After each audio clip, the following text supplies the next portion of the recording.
to do anything like this, then hopefully this introduction serves as like a gateway to an entirely new reality for you.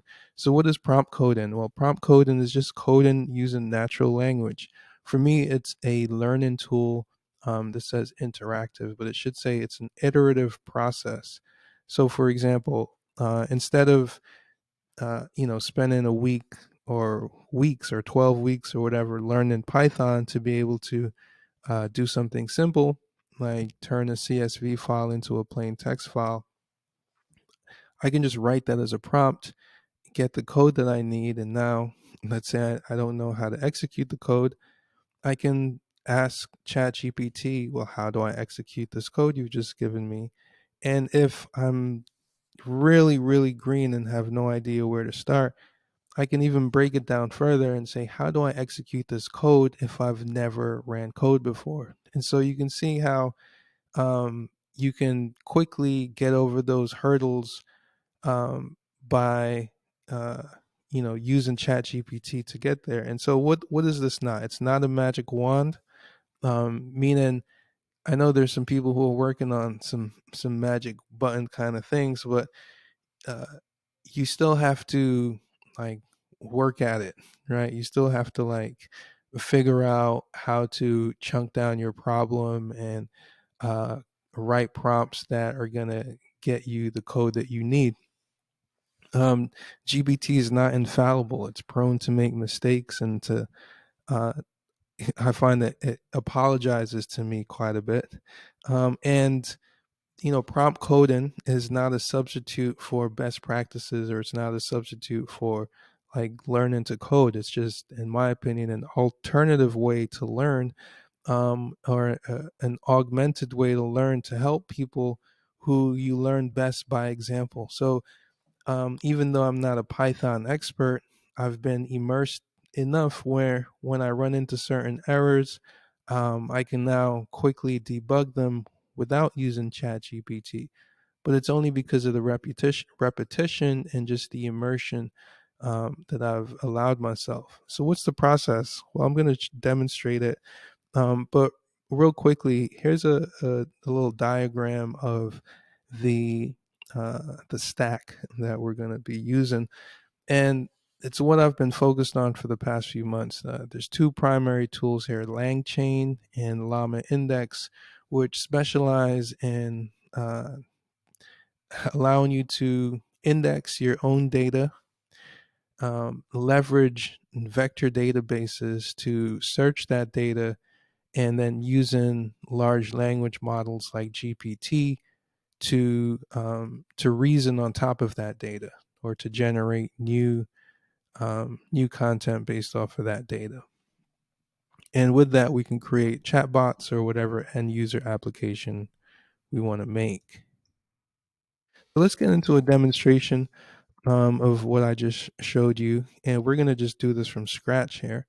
And there's two parts. We're going to first download the emails via the ConvertKit API, and then we're going to query them using OpenAI's GPT and Langchain. All right, so let me get out of this. And for this, I'm going to use Playground. I actually prefer it for this than ChatGPT. Once I get into troubleshooting, sometimes I might just hop over into ChatGPT. But um, if you're not familiar, here's the URL: platform.openai.com/playground, and I'm in chat mode, and I'm in the GPT-4 model. And so what I do is this system window over here.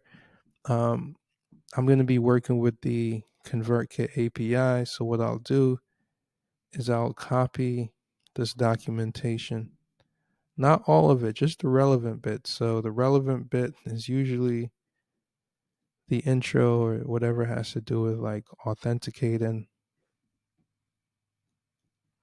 And then what I specifically want to focus on, which is downloading broadcast emails.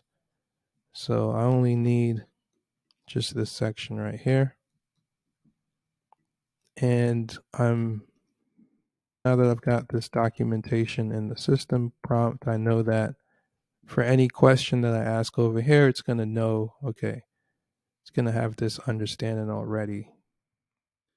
So I'm sometimes, depending on the task or what I'm working on, I might get creative and assign a role and say, um, maybe I might say you are a New York Times bestselling editor, and if I'm trying to edit some text or something, or if I'm writing code, I might say, you are a, let's say this, you are a code tutor, helping a student. Uh, this is your documentation. All right. I've never done that one before, but we're going to run with it. So, what we want to do is we want to write a Python script to download ConvertKit emails to a CSV. And I've got the temperature set to 0. At 0, it's more deterministic, whereas at like approaching 1, it's more like creative, and least likely to repeat itself. So every time you run the prompt, you'll get like a slightly different variation. But because we're coding, that we kind of wanted to stick as close to the script as possible, no pun intended. So I'm going to imagine that I've never ran any code before, and um, what would I do? Well, I can't fully imagine that, but we're going to go from scratch. So um, I've got a text file open here, and I'm going to copy this code into there. So here it says, to download ConvertKit emails, you'll need to use ConvertKit API to fetch the data and then save it to a CSV file. Here's a Python script that does this. So here we go. I copy that, paste that here, and I already knew that I would need my API key, my ConvertKit API key. So I'm going to just paste that here, hit save. And so I've saved this file as dldemo.py. And if I open up my terminal window, and I'm in the directory that I've saved that file. So I'm going to type Python 3 and dldemo.py to run that. And so I don't see any errors. So here it says downloaded 563 ConvertKit emails to convertkitemails.csv. Cool. So let's take a look at that file.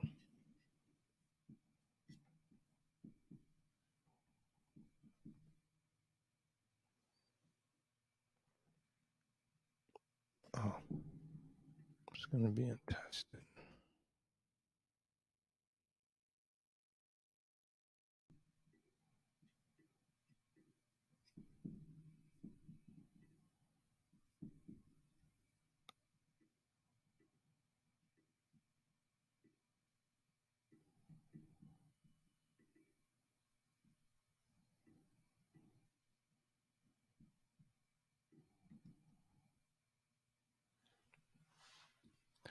All right. So here are the emails that we just downloaded.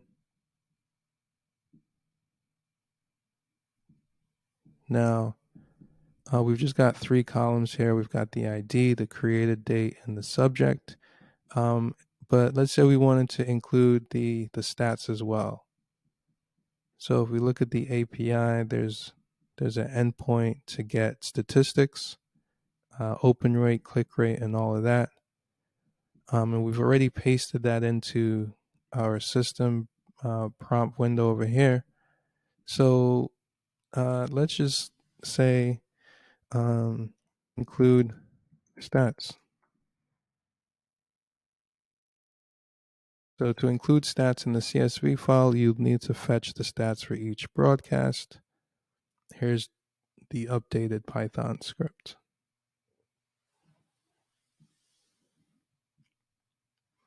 So once I have this, then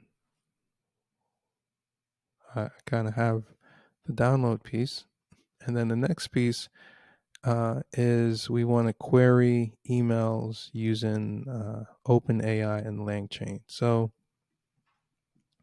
this is the documentation for Langchain, which is a framework for developing applications powered by language models. And it's got a few different modules that we're going to use. We're really just going to use the CSV agent or toolkit.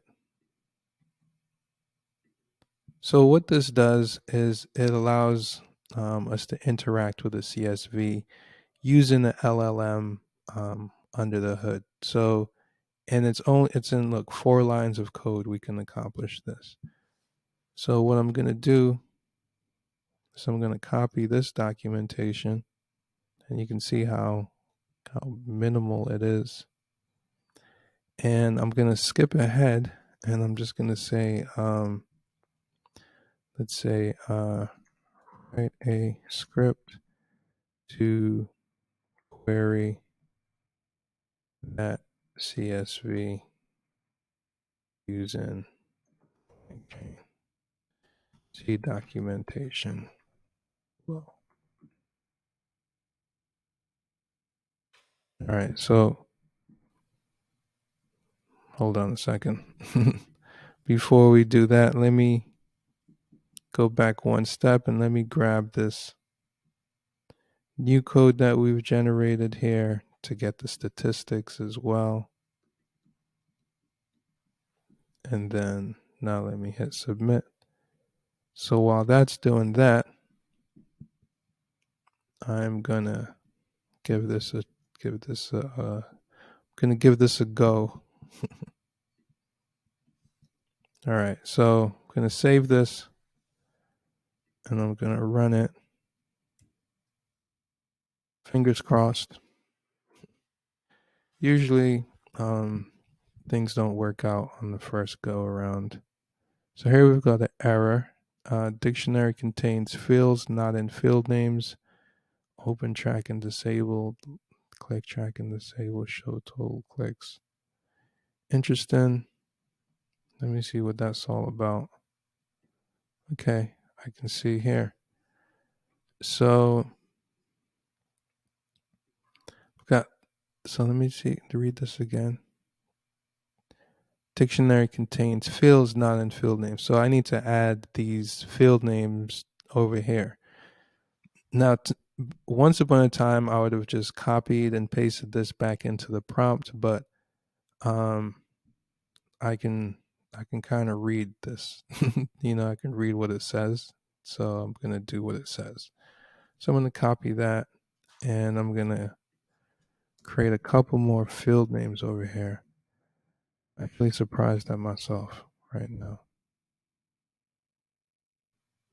but like I said, it's a lot of repetition. And all right, cool. So I think I just saw that one myself. Let's run that again.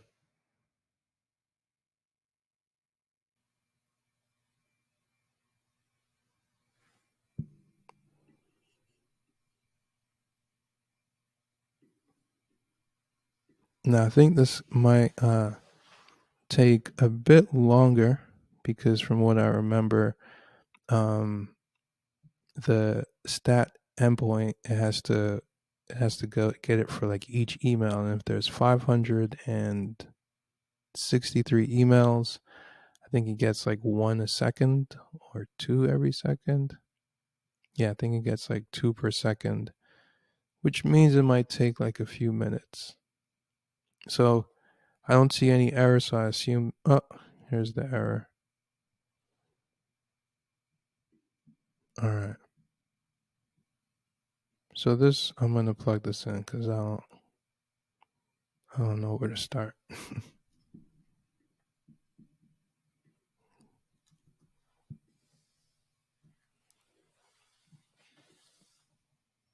So the error might occur if the API response is empty or not in the expected format.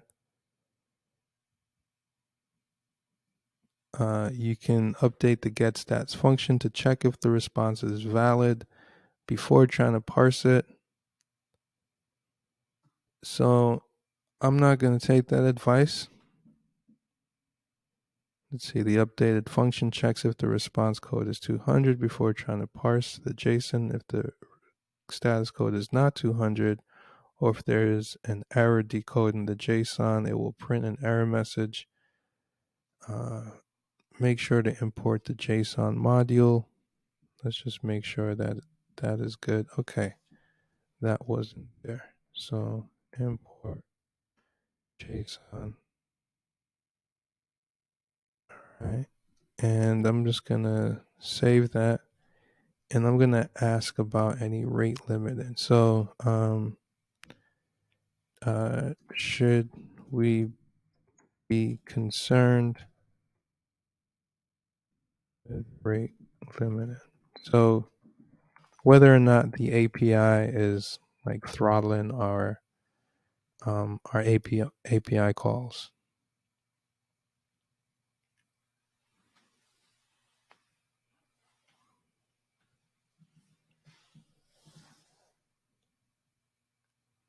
All right, so it's gonna give me an updated script that has a time delay, so that shouldn't have to run into any issues.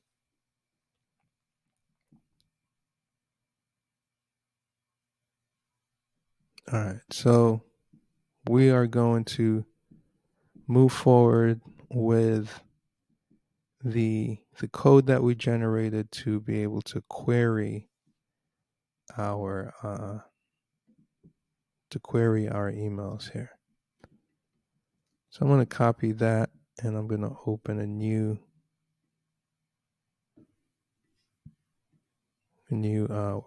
file. And I know that I'm going to need my OpenAI key.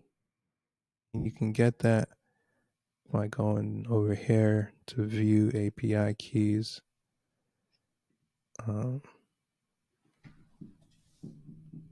Gonna get mine from somewhere.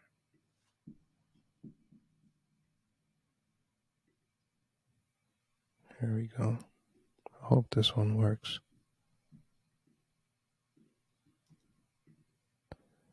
And the file that we saved before, it wasn't the, it was just this. Convert your emails. All right, so we'll save this as query demo. Put extra O just in case. All right, query demo.py. And let's look at the code. So looks like looks like it should work without an issue. Let's give it a go. So Python 3, and this was called query demo. All right, name OS is not defined, so I need to add import OS. Now, if you didn't know that, you can just paste that into ChatGPT and it would tell you that. All right, so here we go. Enter your question. So let's go back to that the first set of emails we downloaded. So let's say let's just ask a simple one like, how many emails did I send in 2022? All right, so there's an error with my API key. So, like I said, let me get one that's working.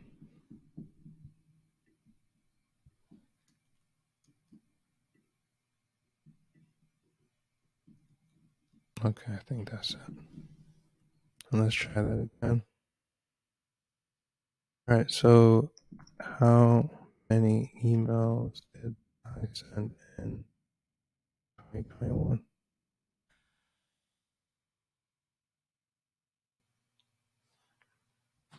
All right, cool. So 74 emails were sent in 2021. I mean, I could run it again and ask a different question. Let's say what, how many emails did I not send?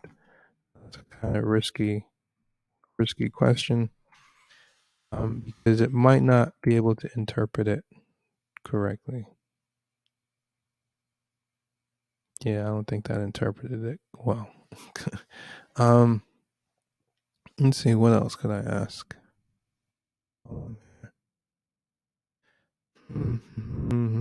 All we have to query is the dates and the names, right? So, let's see, how many more emails? Wait, man, how many, how many did I send this year? Oh no, I can't say this year. How many did I send in 2023?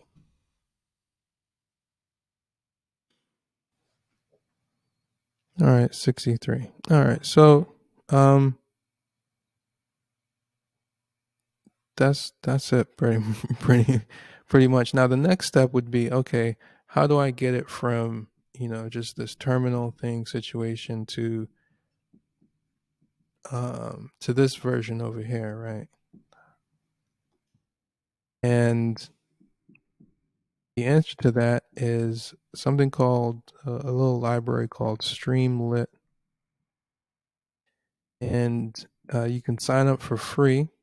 And what you'll do is you can say, uh, let's turn this into a Streamlit app. So I'm going to take that same code I was just running right here, and I'm going to paste that. And it's going to say, to turn the script into a Streamlit app, you need to install the Streamlit package. So it gives me that step right there.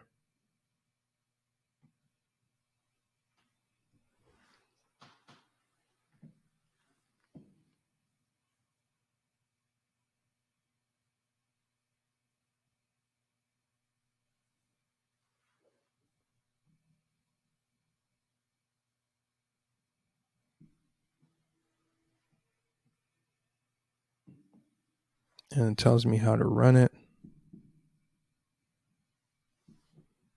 And I think it's giving me all of these instructions because I've given it this base prompt of you are a code tutor helping a student, right? So that context matters. All right, so let's copy this. Gonna paste it. And now when I run it, I'm gonna type Streamlit run query demo.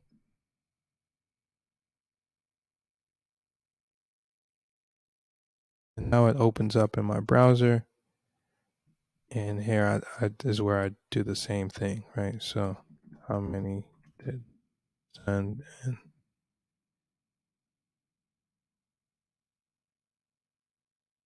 And the reason you see this right here is because in the directory that I have this, there's a subdirectory with pages that automatically populates here.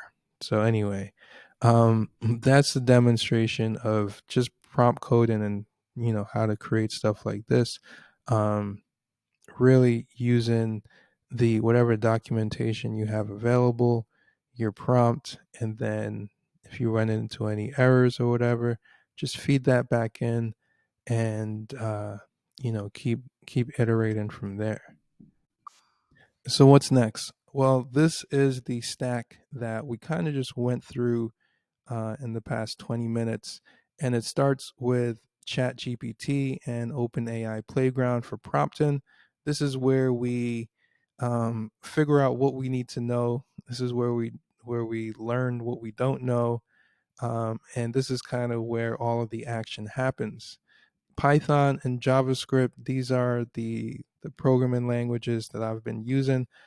Python is uh, more popular in the data space, and JavaScript is more popular with like front end web applications.